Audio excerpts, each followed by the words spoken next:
Oi, pessoal, a gente está aqui com mais um bate-papo comigo, Alexandre Rossi, o Dr. Pet, para mais uma de nossas conversas mensais sobre assuntos que são do interesse de todo tutor. Hoje, de uma vez por todas, vamos desmistificar uma das doenças mais famosas no universo dos animais. Mas ela também é um grande risco para você e para sua família, a raiva. Ela é causada por um vírus da família Lissavírus, que age diretamente no sistema nervoso central e que mata por ano mais de 50 mil mortes em todo o mundo. Então, se você também considera essa conversa muito importante, já deixa o seu like nesse episódio e compartilha ele com seus amigos e familiares.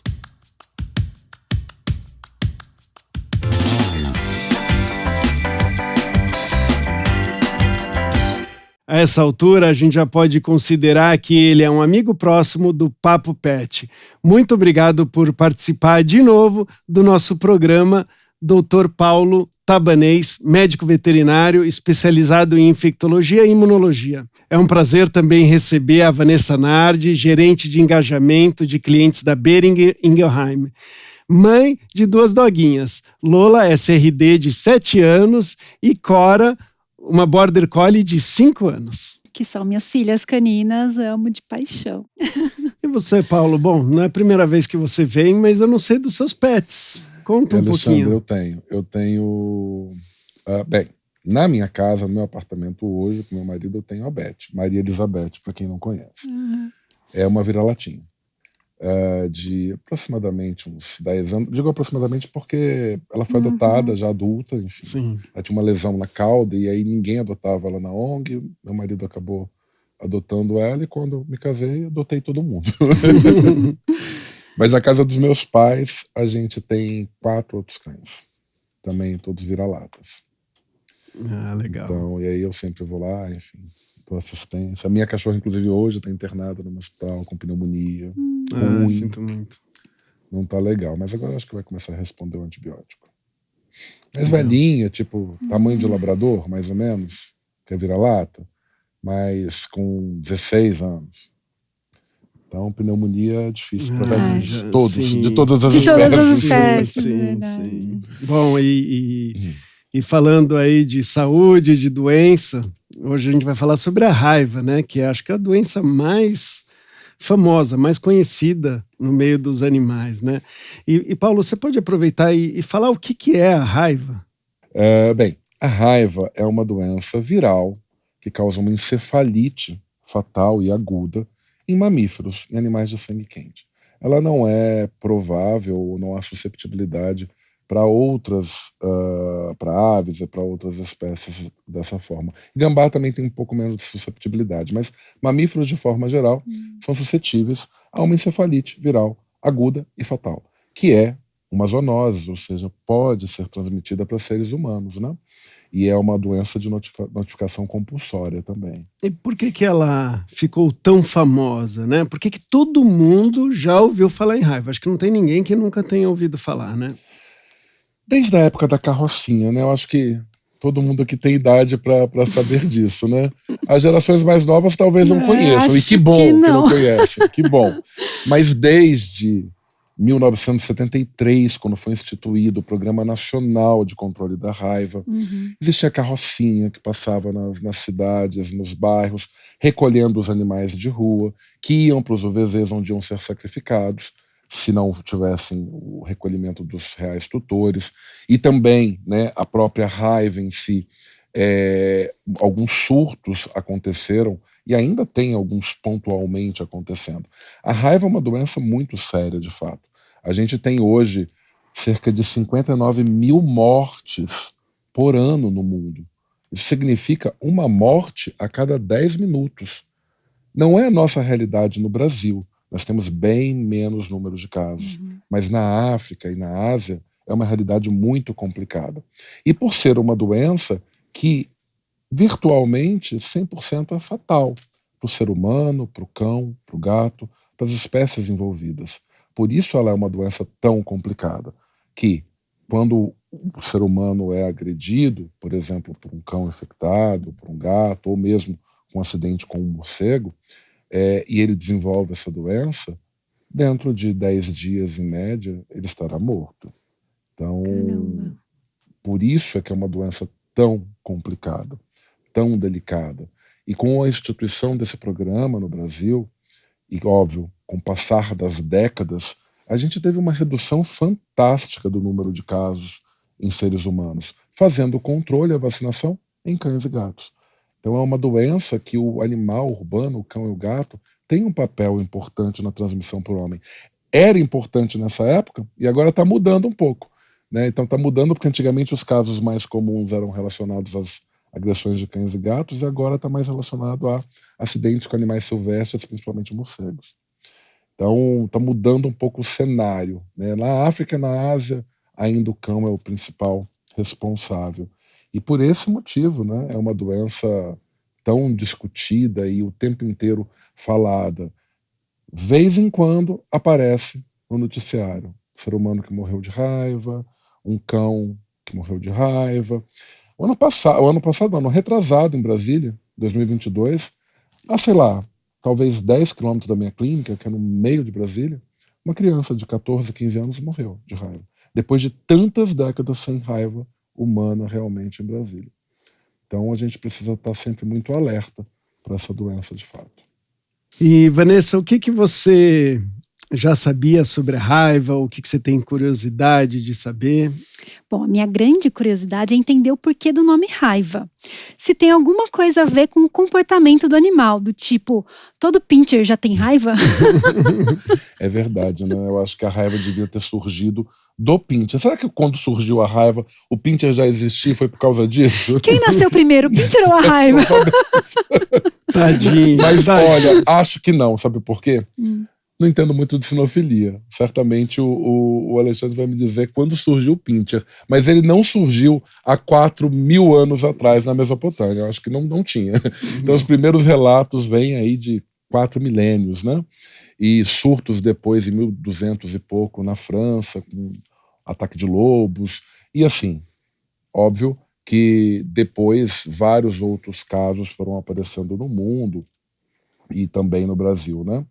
Então, o nome raiva, ele vem do latim mesmo, que é fúria também, e tem também uma explicação para o gênero do vírus. Tá. O vírus tem um gênero no latim chamado lissavírus. Tem vários genótipos, tem várias variantes, mas no caso aqui, para explicar essa etiologia, o lissavírus vem de Lissa, que é uma deusa grega que se refere, né, uma deusa da fúria, da raiva, do ímpeto, e daí vem essa colocação do gênero lissavírus, entendeu? Acho que o pincher não foi uma inspiração, mas se aplica muito bem a ele. Sim. Mas é muito interessante. Eu acho que a pergunta em relação, não a brincadeira com o pincher, mas em relação ao comportamento do animal, né? Exato. Por causa da fúria, né? Como o Paulo falou. Mas não é o único tipo de sintoma que a raiva pode ter, né? Existem variações com sintomas diferentes e que não envolve nada de fúria. Né? A fúria, quando a gente fala do cachorro sair mordendo todo mundo, do bicho querer morder todo mundo, ficar mais agressivo. E essa seria a forma de dispersão da doença mais importante, quando o animal tem fúria, tem a raiva furiosa. A apresentação clínica, ela pode ser furiosa ou paralítica, mas é uma mera apresentação clínica. A raiva furiosa, o animal começa com o pródromo, né? O pródromo é aquele período em que o animal apresenta sinais inespecíficos, assim como o ser humano.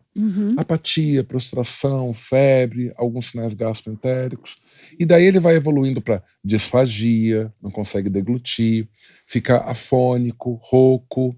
Ele pode ter alterações neurológicas, dificuldade para caminhar, convulsões, vômito, salivação, muita salivação. Enfim, sinais que vão remetendo mais a alterações neurológicas centrais. Então, a fúria é aquele comportamento, de fato, que o animal ele vai morder objetos, ele vai morder a grade, ele vai morder no ar, ele está realmente com comportamento, alteração de comportamento clara de agressividade. Mas existe também a apresentação de uma raiva paralítica, onde o animal ele começa a perder os movimentos de forma ascendente. vai perdendo os movimentos dos membros pélvicos, torácicos, das patas, até ele ter uma paralisia cardiorrespiratória de fato. Então, essa apresentação ela pode acontecer no cão ou no gato. Muitas vezes tem a ver com aquilo que eu estava falando para vocês. Tem o lissavírus, tem o genótipo e tem os variantes antigênicos. Muitas vezes tem a ver com a infecção daquele variante antigênico. O cão ele tem um variante 1 e 2 como variante canino, que tem normalmente uma apresentação mais furiosa. Mas existe a variante, por exemplo, a AGV3, que é oriunda de morcegos vampiros, hematófagos, que é o Desmodus. Tem a variante 4 e a 6, que são de morcegos insetívoros. E aí elas são mais paralíticas. Por exemplo, no morcego, a apresentação da raiva é mais paralítica. Ainda bem, já pensou um morcego louco, ensandecido, voando loucamente, mordendo todo mundo? Não. Ele tem uma apresentação mais paralítica e aí ele começa a paralisar as asas, ele não voa. Então você está vendo um morcego fora do seu horário, que não é noturno, de dia, sem voar, estranho, comportamento esquisito. Gente, tem alguma coisa. Aliás, você está vendo um morcego, você não vai meter a mão dele nem tentar muito papo com ele, porque ele é um reservatório importante do vírus. Mas se você está vendo esse mais atípico ainda, aí você toma bastante cuidado em manipular, em mexer, e ele pode sim estar infectado e com uma doença, né? Então, essa forma paralítica ela é mais comum de acontecer com as variantes que estão nos morcegos, de fato. Mas é bem isso mesmo. A apresentação ela é diferente. E aquele animal que tem uma apresentação furiosa, ele tem mais chance de dispersão da doença, porque ele vai agredir mais, ele vai sair correndo e literalmente ele vai agredir, se jogar para morder e fazer todo esse comportamento mais estereotipado. Diferente, claro, daquele paralítico que vai perdendo os movimentos, como por exemplo os herbívoros costumam ter com essa forma também. Ivan sabia disso, não? Não sabia, e eu tô curiosa porque o início dos sintomas pode ser confundido com outras doenças também, né? Apatia, perda de apetite, febre. A partir de que momento que a gente pode identificar que tem algo além? Quanto tempo começa a aparecer esses primeiros sintomas, tanto de raiva furiosa, de paralisia? Nossa, Vanessa, é realmente muito importante isso, porque o período de incubação da raiva é muito longo. A partir do momento que o animal... Vamos pensar... Não vou pensar no seu cão, não vou infectá-lo. Vamos pensar num outro. Não vou falar deles. Vamos pensar um outro cão. Um outro cão foi mordido por um cão raivoso, ou foi mordido por um morcego, ou entrou em contato com um morcego. Às vezes, você nem ter sido mordido, tá, gente? Às vezes encontrou um morcego morto, e o cão foi lá, mexeu naquele morcego, pegou com a boca, mordeu, mastigou, só pegou com a boca, não sei. Entrou em contato aonde tinha esse vírus. A partir desse momento, ele pode ter um período de incubação, que é da infecção até a manifestação dos sinais clínicos, que pode variar de 10 até 60 dias. Nossa. Tem animais que podem ficar até 180 dias, 6 meses. E tem relatos fora da curva que tem muito mais tempo. Mas vamos falar daquilo que é o comum acontecer. Então, esse período de incubação de 10 a 60 dias é muito longo. E aí o animal não parece ter nada. Ele não vai ter nenhum desses sinais, nem esses sinais inespecíficos. Quando ele começa a ter os sinais inespecíficos, esse é o problema. Porque dos primeiros sinais até a morte vai ser inevitável 5 a 10 dias. É um dos motivos pelo qual um animal que tem suspeita de raiva, ele fica em observação por 10 dias. Porque se não for raiva, ele não vai morrer em 10 dias. Se ele morreu, de fato, pode ser raiva. É o que vai acontecer com ele. Agora, quando morre, tem que ainda mandar analisar a cabeça dele, né? Com certeza, mas tem uma informação ainda mais séria dentro do seu gancho que você me perguntou sobre sinal. Antes de pegar a cabeça dele, porque a cabeça dele já vai ter morrido, né? Ele pode transmitir a raiva 2 a 5 dias antes dos sinais clínicos aparecerem, porque o vírus já está na saliva. Então, isso é um problema, se chama período de prepatência. Então, quando o período de prepatência é menor que o de incubação, ele pode transmitir a infecção, mas ninguém acha que ele está doente, porque ele não tem sinal ainda. Então, 2 a 5 dias esse vírus pode estar já na saliva, antes dele ter sinal. Aí ele começa a ter sinal. Em 10 dias, no máximo, 5 a 10 dias ele morre. Esse é um momento importante porque a transmissão pode acontecer. E a gente só se preocupa quando tem sinal clínico, quando tem doença, tanto o tutor, quanto o veterinário, quanto qualquer um. E aí ele vai começar com febre, apatia, prostração, essa coisa toda. Que pode ser, inclusive com as alterações neurológicas, que são o que vai acontecer de fato com o animal com raiva, porque é uma encefalite, né? É sistema nervoso central, é uma encefalite fatal, então ele vai ter alteração neurológica, desde mudança de comportamento, convulsão ou qualquer outro sinal neurológico. Ele pode ser muito, muito igual ou mimetizado a uma doença super comum que a gente tem aí, cinomose. É diagnóstico diferencial. Tem várias outras. Tem meningoencefalite, tem toxoplasmose, neosporose, doenças por vetores. Elas todas podem mimetizar ou se confundir com a raiva. Mas a raiva tem que entrar no diagnóstico diferencial de alterações neurológicas num cão, por exemplo. Como esse envolvimento e evolução. Aí morreu, aí sim, a gente precisa encaminhar esse material adequadamente. Tem que realmente encaminhar a cabeça para o serviço de vigilância, porque é pelo sistema nervoso central que os testes vão ser feitos, tipo imunofluorescência direta, PCR, para a gente poder achar o vírus ali, confirmar. E daí tomar as iniciativas ou as precauções com todo mundo que entrou em contato com aquele animal, inclusive, né? Porque às vezes ele estava já isolado porque se desconfiava, às vezes não. Tem um relato super interessante de uma publicação de um Beagle em 2016, que ele tinha passado férias no Amapá e ninguém sabia. Entrou no hospital em Maringá com vômito, disfagia, apatia, em 4 dias morreu. Ninguém descobriu o que era, mandaram para fazer necrópsia. Que o colega veterinário muitas vezes não tem esse hábito. Sim. Mandaram fazer, deu positivo para raiva. Aí voltaram lá na anamnese para entender como assim, né? Ah, a gente viajou há 45 dias atrás para Amapá e encontraram um morcego na garagem junto com ele. Aí é que foi o negócio se esclarecer. Nesse meio tempo, o cachorro estava com a família, depois no hospital veterinário, esse tempo todo internado. E será que as pessoas tiveram o cuidado de pensar nesse diferencial? Isso, uma grande cidade no Paraná. Isso não é tão, né, distante da nossa realidade, da clínica, do dia a dia nos centros, de fato. Exato. Agora, Paulo, você está falando, né, do caso ali dos morcegos serem um reservatório e tudo mais, mas outros mamíferos podem pegar, e todos os mamíferos podem pegar todas as variantes? Porque se fala, né, raiva canina, se fala da raiva de morcego, mas o morcego pode pegar raiva canina e vice-versa? Na verdade, vai ser muito improvável isso acontecer, né? Porque, assim, a variante do morcego, que é a variante 3, que é o Desmodus rotundus, é o morcego hematófago ou vampiro, ele vai morder um herbívoro, por exemplo, um bovino, um equino, e esse processo não é tão improvável, acontece com muita frequência no meio rural. Então ele vai infectar esse herbívoro, e esse herbívoro vai ser infectado com uma raiva de antígeno 3, ou ele entrou em contato com um morcego insetívoro, por exemplo, um antígeno 4 ou 6, e ele vai ter provavelmente a raiva paralítica.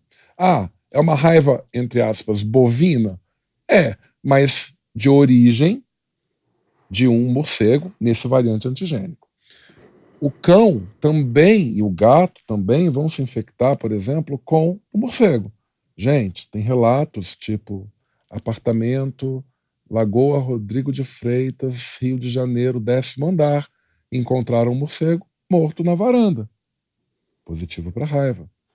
Lembrem, encontrou um morcego morto, gente, manda para análise no serviço de vigilância sanitária. Sempre, nunca descartem. A gente precisa entender o que está acontecendo nessa população.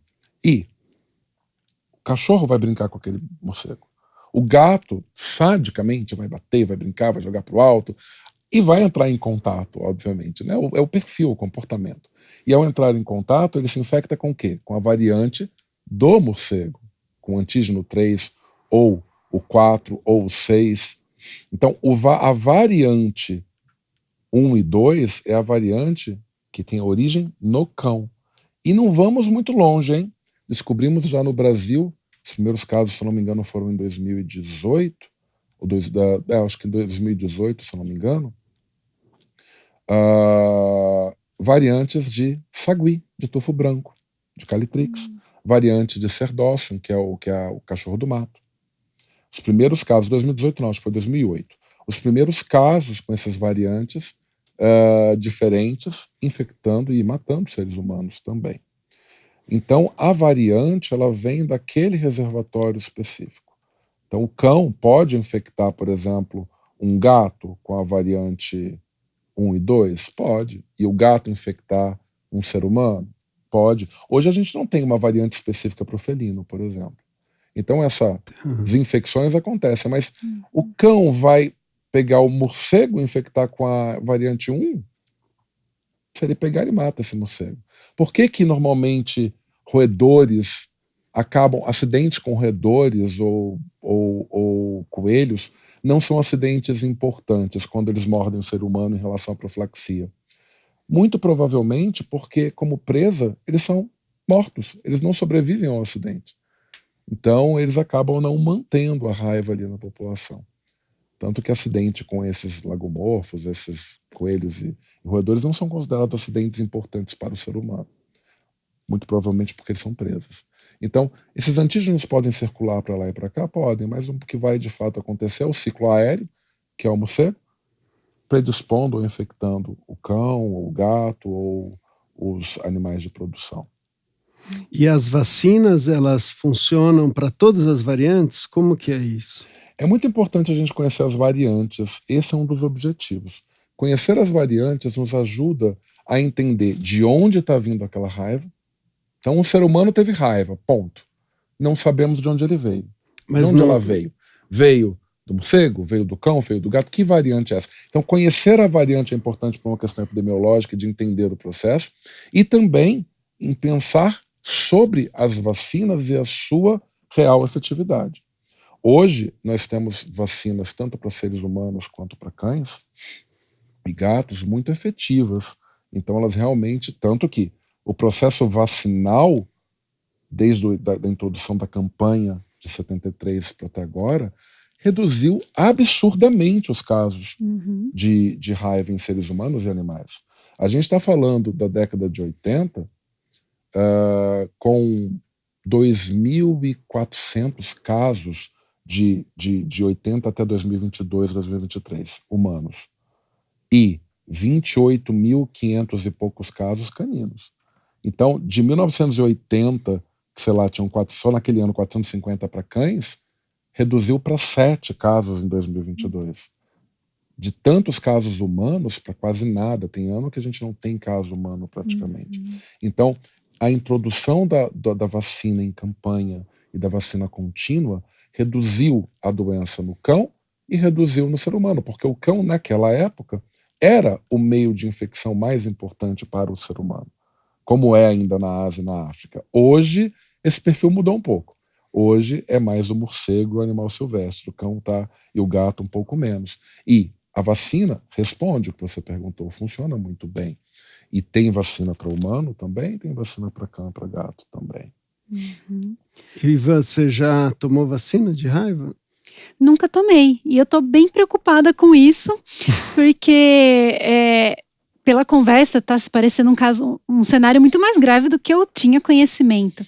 Então, realmente, só vacinar é o que a gente pode fazer de melhor, ou tem outros cuidados que a gente deve tomar, tanto com os nossos pets quanto com a gente? São 2 cenários diferentes, Vanessa, mas não se preocupe tanto. A gente tem pouquíssimos casos humanos hoje no Brasil, tá? Nem se compara à década de 80.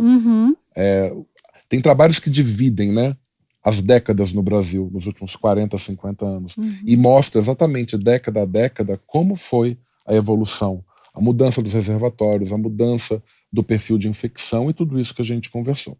Hoje, ela é uma realidade, ela é uma preocupação. Vira e mexe, a gente tem casos que são pontuais e a gente tem que se preocupar, óbvio. E hoje a gente está na realidade relativamente controlada e numa perspectiva, e aí vale a pena dizer isso também, né, da junção de 4 organismos mundiais como a Organização Mundial de Saúde, na tentativa de fazer um programa zero transmissão de raiva para o ser humano até 2030 no mundo. É uma campanha que está todo mundo envolvido nisso. Que legal. Claro, a gente tem um controle melhor no Brasil?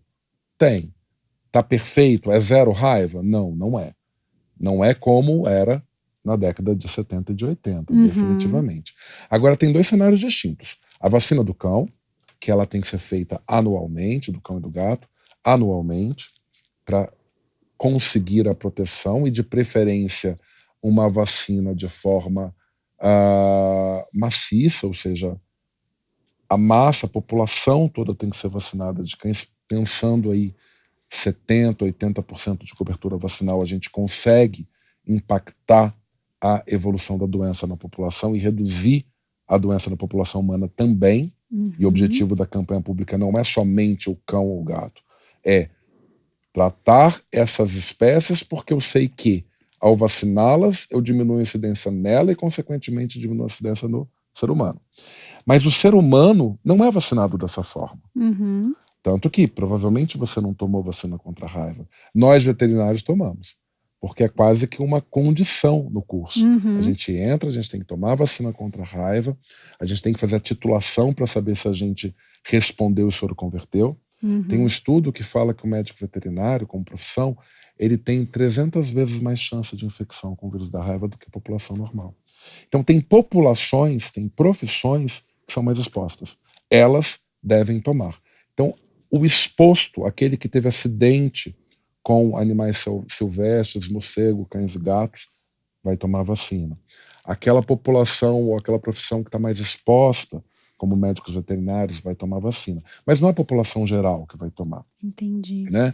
Ela só toma vacina ou o soro, a imunoglobulina, e aí só vai acontecer isso quando tem um acidente real. E claro, aconteceu o acidente, gente, procura serviço de saúde, a unidade de saúde. Então, é uma preocupação, mas não desesperam, tem que sair correndo para tomar vacina, porque você não é o público realmente exposto e necessário para vacinação, de fato. Mas no caso de uma viagem, por exemplo, vou para a Amazônia, curtir uma viagem no meio da natureza.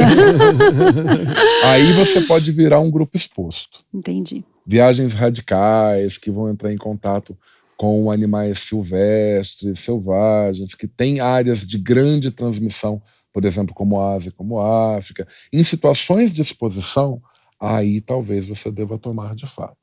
Agora, fora isso, a gente aqui, população, a gente não, eu não estou nessa parte da população. Vocês, população que não tem uma profissão voltada a isso, não tem uma viagem como essa, de forma geral não vai tomar, só quando for exposta. E na vacina humana também é anual o reforço? Ou tomou uma vez, não precisa mais? Não, ela vai tomar, assim, depende um pouquinho do tipo de exposição. Se você for exposta, por exemplo, sofreu um acidente, né? Então, primeiro detalhe, gente, no acidente, não é nem a sua pergunta, mas aproveita o gancho, né? Sofreu um acidente, morcego, cachorro, gato, animal silvestre, não importa. Lave incansavelmente a ferida. Água e sabão. É um vírus envelopado, ele é fácil de matar. Então lava 10, 15 minutos, bem essa lesão. Depois você pode usar antissépticos tipo clorexidine, álcool iodado, PVPI. E vá ao médico. Vá ao seu serviço de saúde. Porque é lá que ele vai entender qual foi a espécie que agrediu, quem é você, qual a sua condição de saúde, qual foi a região que você foi mordido ou agredida. E não é só mordida, é mordida, arranhadura, lambedura profunda de ferida. Tudo isso pode ser uma forma de infecção importante. Então lá ele vai decidir, com todos esses critérios, se você vai tomar vacina, se você vai tomar soro, o que você vai fazer. Você não vai ficar tomando vacina o resto da vida por causa disso.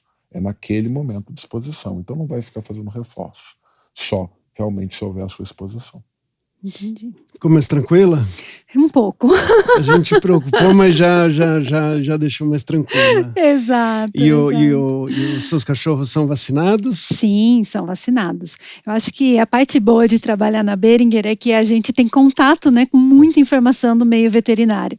Eu não sou veterinária, mas eu quase me sinto agora, né, de tanta informação que eu capturo trabalhando com isso. E desde que eu entrei, a minha preocupação com minhas cachorras aumentou muito. muito, né? Então eu sou daquelas religiosamente de ver a carteirinha anualmente e levar na data correta. E eu acho que isso também é uma dúvida que muitos tutores podem ter, né? É exatamente 12 meses de proteção a vacina? A gente tem que renovar exatamente. Se eu passar um dia, uma semana, já tem risco, não tem risco? Como que a gente deve se programar melhor para isso? Bem, a vacina ela é administrada para o cão e para o gato a partir de 3 meses de idade, uma dose única.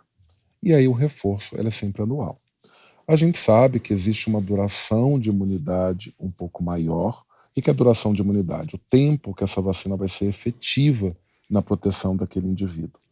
Mas, por uma questão de regulamentação, de legislação no Brasil e mesmo também por uma exposição importante, a gente se preconiza de fato, a gente não se preconiza de fato que seja feita anualmente. Atrasou uma semana, gente, também não tem Alzheimer imunológico não, né? Ele tem memória imunológica, não é um grave problema. Essa vacina, esse reforço, ela é altamente imunogênica, então ela vai conseguir estimular a resposta de memória. Então não é um grave problema isso. O problema é sempre quando houve a exposição. Se o animal foi agredido, se o animal entrou em contato com o morcego, aí é uma outra conduta, é uma outra postura. Mas ele foi vacinado hoje, daqui a um ano vai ser vacinado, aí o outro ano vai ser vacinado, atrasou uma semana, atrasou um mês, não é um problema, é uma dose única naquele ano. Isso vai protegê-lo de forma adequada assim. Mesmo que a duração de imunidade seja um pouco maior, é uma questão de legislação e de proteção para a gente aqui também. Legal. E é mais fácil de lembrar, né? Anualmente você tem aquele compromisso. Exato. Mas às vezes a vida corrida que a gente tem não dá para levar naquela semana, atrasa uns 15 dias, mas é bom a gente ter essa segurança. Então, obrigada. Agora, se você for viajar com o cachorro, né? Você vai encontrar problema se ele não tiver. Viajar de avião, você não vai conseguir embarcar, por exemplo, se tiver atrasada 2 dias. Um dia você não vai, eles não vão permitir, né? Olha. Então, para viajar, um cuidado incluindo o checklist. Alexandre, aqui no Brasil, assim, porque se for para fora, a preparação é muito maior. Tem países que têm exigência da vacina antirrábica e também de chip, né, de identificação do animal, e que você tem que fazer a sorologia, ver se o animal tem 0,5 UI por ml, ou seja, se ele soroconverteu na quantidade que precisava. E isso tudo tem que estar documentado um mês antes da viagem. Então tem toda uma legislação para isso. Acho um ponto ótimo isso, porque as pessoas acham que deu a vacina, o cachorro está imunizado.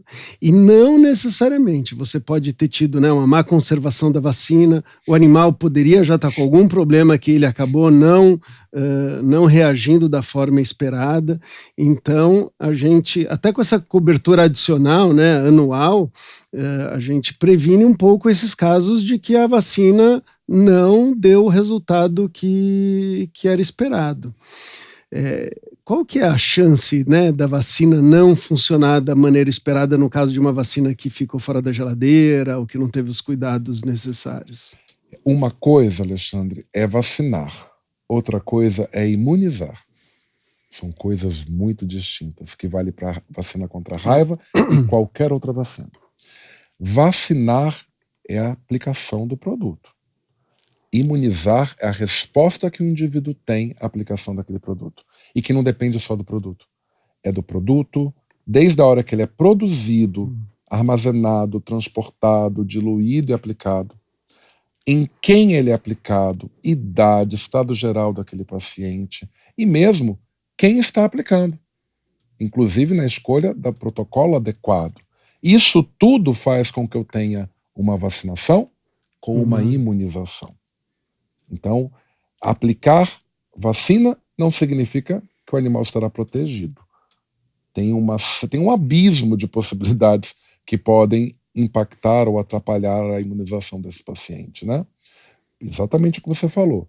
Não foi armazenada, acabou a luz na clínica e aí não tem controle da geladeira, passou muito tempo com temperatura inadequada, desnatura a proteína, o que é ativado inativa, que não é o caso da raiva, mas desnatura, muda toda a apresentação, o organismo já não reconhece adequadamente, não tem imunização. Então tem muitos aspectos que podem influenciar. E aí sim, no caso da viagem para raiva, no caso da vacina para raiva, no caso de viagem, a sorologia pode ser um parâmetro importante, porque para algumas doenças a sorologia é uma forma de entender se o animal respondeu. Para a raiva funciona. Em outros capítulos desse bate-papo a gente vai falar sobre sinomose parvohepatite, que também poderia ser abordado por sorologia. Mas no caso da raiva especificamente, o 0,5 significa que você teve proteção, que você fez soroconversão. Então esse ponto que você colocou é bem importante. A gente vacinar e saber que realmente imunizou. E não é uma rotina, de fato. Não há necessidade de ser feito isso no dia a dia. A gente faz nas exigências dos países que pedem essa comprovação de fato. E o médico veterinário também faz, tá? Quando vai ser vacinado, está na faculdade, também se pede uma primeira titulação para saber se houve uma resposta adequada.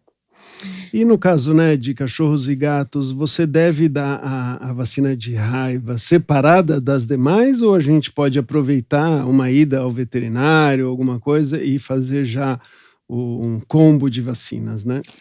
Olha, não há um problema em se utilizar mais de um tipo de vacina no mesmo dia. Qual é o problema? O animal, na verdade, ele consegue responder a vários antígenos ao mesmo tempo. Porque cada clonezinho de linfócito, cada tipinho... Pense nos linfócitos como uma piscina com várias bolinhas coloridas. Mas sabe o colorido daqueles catálogos de arquiteto que tem bilhões de cores diferentes que a gente nem consegue diferenciar? Pois é. Eu tenho milhões de bolinhas. Isso são cada um dos tipos de linfócito que eles vão responder, cada uma corzinha a um tipo de antígeno diferente. Ou seja, virtualmente ele vai conseguir responder a tudo que tem nessas vacinas. Não é um problema. Qual é o problema? Quanto mais antígenos eu coloco ao mesmo tempo, maiores são as chances de reações adversas. As reações que incomodam, febre, apatia, prostração, até mesmo anafilaxia, outras reações mais sérias. Então, ele é capaz de responder, ou seja, ele é capaz de se imunizar, da vacina causar a imunização. Sim, mas a gente tem que pesar se aquele indivíduo está ok e se a gente vai ter ou não alguma reação. Não é um problema o paciente fazer, por exemplo, uma déctupla junto a uma raiva. Mas quando eu digo junto, tá, gente, pelo amor de Deus, que eu já tive esse problema de aluno pensar, né, nisso e falar uma coisa dessa. Não é misturar numa mesma seringa, pelo amor de Deus, em pontos diferentes, drenagens de linfonodos diferentes, ok? Isso aí, ok, aí pode. Perfeito. Eu dou as vacinas, né, quando eu levo no veterinário, as duas juntas, a múltipla e a raiva. Mas então eu confio que o veterinário está fazendo a avaliação, o diagnóstico correto, que minhas cachorras estão ok para receber as duas. Fico mais tranquila com isso. Mas é bom saber, né, e às vezes porque a gente pensa, vou levar o cachorro, o animal ao veterinário 2 vezes, né, vou estressá-lo 2 vezes com o ambiente, melhor levar uma vez só e fazer as duas. Pelo menos essa era a forma que eu pensava antes. Né? Tem raças pequenas que muitas vezes as menores têm mais reações. Tem alguns trabalhos mostrando que algumas raças são mais predispostas, principalmente raças menores, às reações. Então, às vezes, dependendo daquele indivíduo, do histórico dele, vale a pena separar. E aí você dá um intervalo, em torno de 15 dias, pelo menos, de uma vacina para outra. Ou vai fazer no mesmo dia, se for possível para ele, ou você vai separar pelo menos aí 15 dias de intervalo entre elas. Entendi.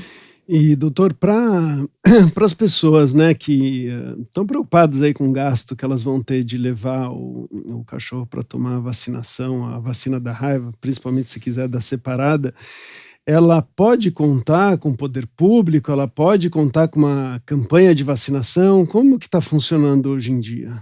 Sim, tem. A vacina ela é distribuída por muitos municípios, prefeituras, estados, gratuitamente. Então, por exemplo, lá em Brasília. Antes de vir para cá, eu até chequei isso. Eu entrei no site do governo de Brasília, Distrito Federal, vi quais eram os pontos de vacinação. Nossa, tem uns 10 ou 15 pontos de vacinação só em Brasília. E como que você procurou? Você entrou no procurador? Assim, vacina antirrábica para meu cão em Brasília. Ponto. Bem básico.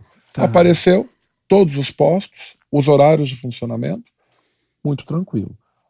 Há algum tempo se fazia, e ainda eventualmente se faz campanhas de vacinação, era em agosto ou em setembro, ou hoje tem postos também pontuais onde você pode ir fazer a vacina para o seu cão, para o seu gato, gratuitamente pelo governo. Isso é um ponto extremamente importante de controle da raiva, tanto nos animais quanto em seres humanos, né? Considerando que, antigamente, a maior chance de infecção do ser humano era o cão e o gato, hoje é um pouco menos, é mais o morcego, né? Então essa política, ela é bem importante. E Paulo, você contou de um caso, não me lembro exatamente, que aconteceu recentemente com você. Nossa, né? Conta pra gente aí esse contato próximo que você teve aí da raiva, né? Isso não é papo que a gente inventa para poder fazer assunto, não. Isso foi literalmente essa semana. Eu recebi um paciente encaminhado de um outro colega que, quem conhece Brasília sabe que Sudoeste Octogonal é no centro da cidade, literalmente no centro.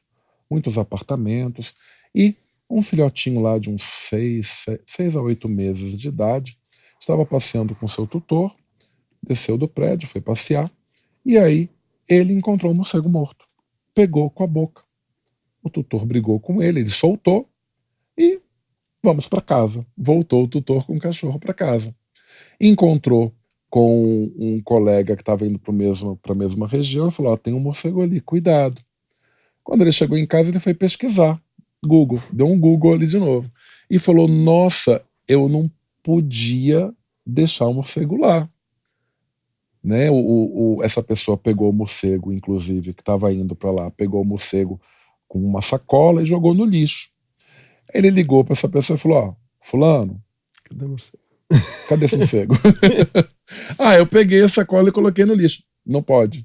Você tem que pegar esse morcego e tem que mandar para ou chamar a vigilância sanitária ou encaminhar para lá. Aí foi lá ele na lixeira, pegou, colocou numa caixa que ele tinha, e no outro dia levou para a vigilância sanitária. E o que deu nesse morcego? Positivo para raiva. Meu Deus. Aí começou a loucura. Porque deu positivo, uma das indicações de um cão. E o pior, gente, esse cão não era vacinado contra a raiva. Bebezão aí de 6 a 8 meses, teve algum problema, mas ele teve algum probleminha aí nos 3, 4 meses de idade, pularam a vacina e não fizeram. Aquela coisa do dia a dia, vai passando, e aí, ok. Aí, uma das indicações de um animal que entra em contato, acidente com morcego, gente, e quando eu digo acidente, é contato, mordida, acidente, é considerado um acidente grave. Dentre todos, é um acidente grave. Existe uma indicação até de eutanásia desse cachorro. Caramba. Por ele ter entrado em contato e não ser vacinado. Mas aí o tutor pode recusar, e vou ser bem sincero, se fosse meu cachorro também, eu não faria um absurdo desse, ponto. Ele tem esse direito de se recusar, ainda bem, né? E ele se recusa, mas ele tem que assinar um termo de compromisso e responsabilidade, isolamento do animal por 6 meses. Lembra que o período de incubação pode chegar até 180 dias? Né? Tá ali entre 10 e 60 dias, mas tem casos até 180. Então, 6 meses isolado, sem ir para parquinho, sem ir para pet shop, isolado mesmo, em casa, domiciliar.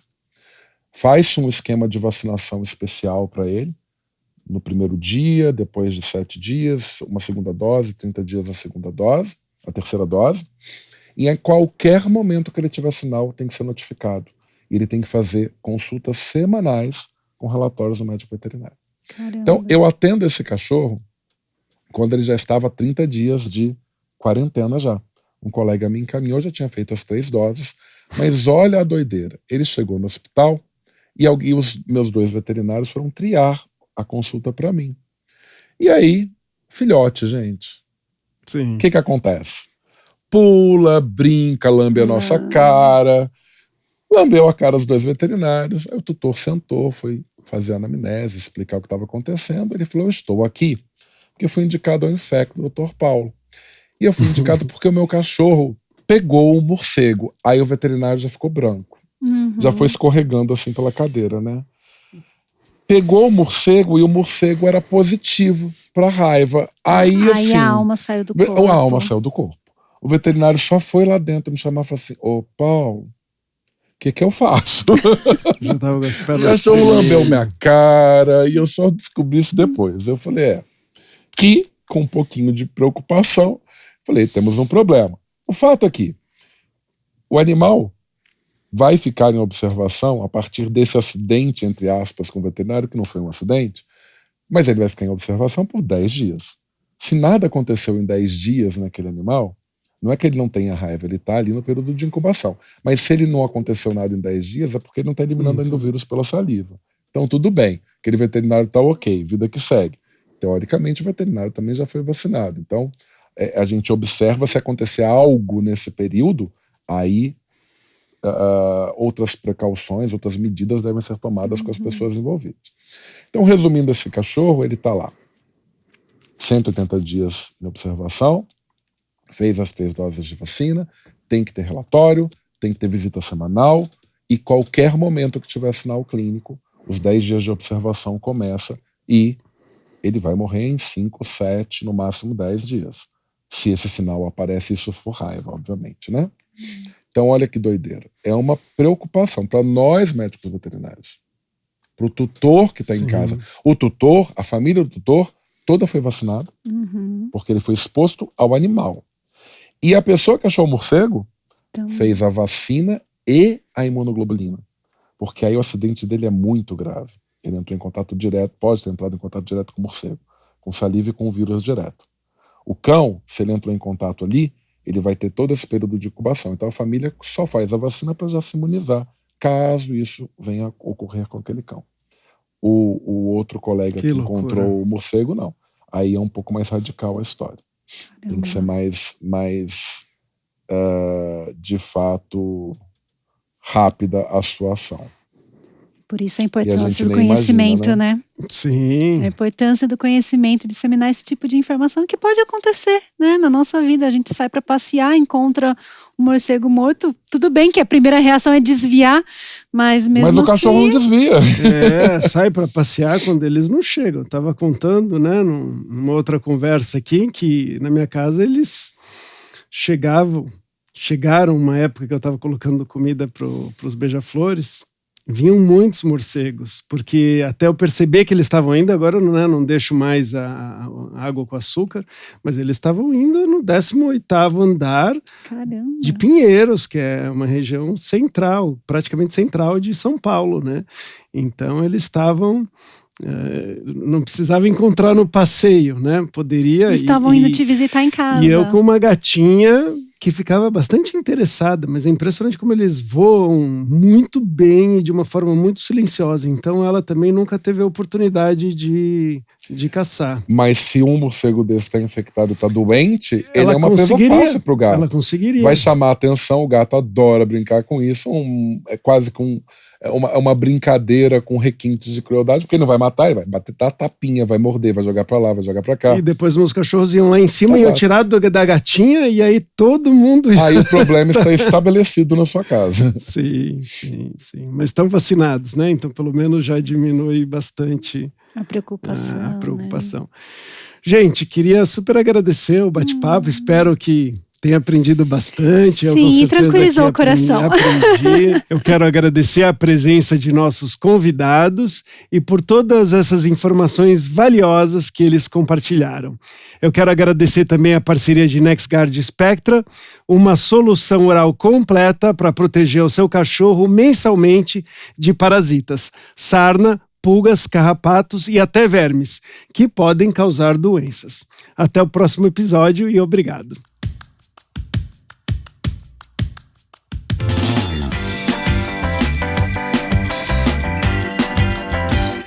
NexGard Spectra. É bom? Muito.